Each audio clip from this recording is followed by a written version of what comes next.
আসসালামু আলাইকুম বন্ধুরা, সবাইকে স্বাগতম আরেকটা নতুন ভিডিওতে। জুন মাসের 30 তারিখের পরে সৌদি প্রবাসীদের কপালে কি আছে আল্লাহ ভালো জানে। এখনো পর্যন্ত এই বিষয়ে নির্দিষ্ট কিছু বলা যায় না। হয়তো আপনারা সবাই শুনছেন 30 জুনের মধ্যে কফলা না হইলে আপনার বিরুদ্ধে প্রশাসনিক সিদ্ধান্ত নেওয়া হবে। কিবা থেকে মেসেজ এসে আপনারা দেখতেছেন, এখন এই বিষয়টা কিন্তু ক্লিয়ার না। কারণ কি, আকামা এক্সপায়ার কথা বলা হয়েছে। সৌদি আরবে তো লক্ষ লক্ষ ব্যক্তি আছে যাদের আকামা 3 মাস বা 6 মাসের বেশি এক্সপায়ার আছে। এখন কথাটা কি আমভাবে সবার জন্য বলছে নাকি নির্দিষ্ট কারোর জন্য বলছে, এটা এখনো কিছুই বলা যাচ্ছে না। তো এই মেসেজটা যে কর্মীর কাছে আসে এরকম না, একই মেসেজ কফিলের কাছেও গেছে, আমরা যতটুকু শুনছি। অর্থাৎ কফিলকেও সরকার নির্দেশ দিতেছে যে 30 জুনের মধ্যে তোমার কর্মীর ইকামা রিনিউ করো। যদি ইকামা রিনিউ করতে ব্যর্থ হয়, অবশ্যই এই কর্মীর বিরুদ্ধে প্রশাসনিক সিদ্ধান্ত নেওয়া হবে। একইভাবে কর্মীকেও জানাই দিতেছে, তোমার কফিলের মাধ্যমে কথাবার্তা বলে যেমনি হোক আকামা রিনিউ করো, না হলে দেশে যাও, না হলে তুমি অন্য জায়গায় ট্রান্সফার হও 30 জুনের মধ্যে। যদি 30 জুনের পরে ইকামা 3 মাস এক্সপায়ার হয়, তাহলে তোমার বিরুদ্ধে প্রশাসনিক সিদ্ধান্ত নেওয়া হবে। এখন এই সিদ্ধান্তটা কি আপনাকে হুজুব দিয়ে দিবে, নাকি এক্সিট দিয়ে দিবে, নাকি আপনাকে মোখালেফ ঘোষণা করবে, এখনো কিছুই বলা যাচ্ছে না। এখনো পর্যন্ত এতটুকুই কথা যে যেখানে থাকেন, যে অবস্থায় থাকেন, সম্ভব হইলে আপনি আকামা রিনিউ করে নেবেন। কফিল যদি আকামা রিনিউ করতে ব্যর্থ হয়, আপনি অন্য জায়গায় ট্রান্সফার হবেন, না হলে আপনি দেশে চলে যাওয়ার ব্যবস্থা করবেন।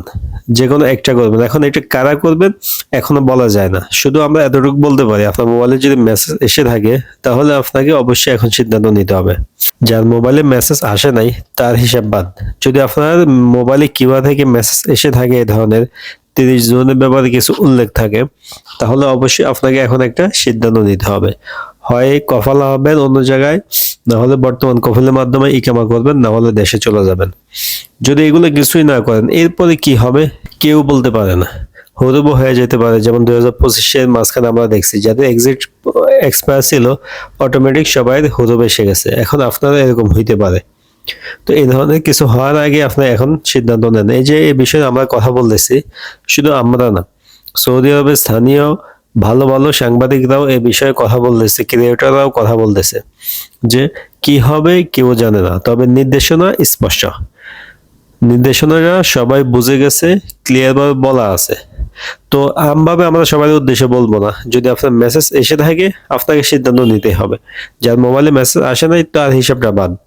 হয়তো সেও সমস্যা পড়তে পারে, নাও পড়তে পারে, কিন্তু আপনার মোবাইলে যদি মেসেজ এসে থাকে, আপনাকে সিদ্ধান্ত নিতেই হবে।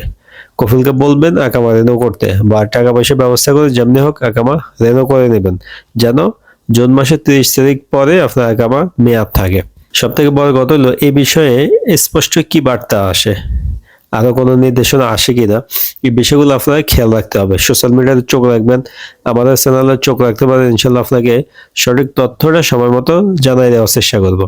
এখনো পর্যন্ত এতটুকু কথা, যাদের মোবাইলে মেসেজ আসছে তারা একটা সিদ্ধান্ত নেন, নিয়ে আপনি এই ঝামেলা থেকে মুক্ত হন। না হলে পরে হুরুব এসে গেলে তখন কিন্তু আর কিছুই করতে পারবেন না। কারণ কি, হুরুবের লোক কিন্তু কোনো ছাড় নেই। আপনি যদি কোনোভাবে আটক হন, 5-7 দিনের মধ্যে দেশে চলে যাবেন।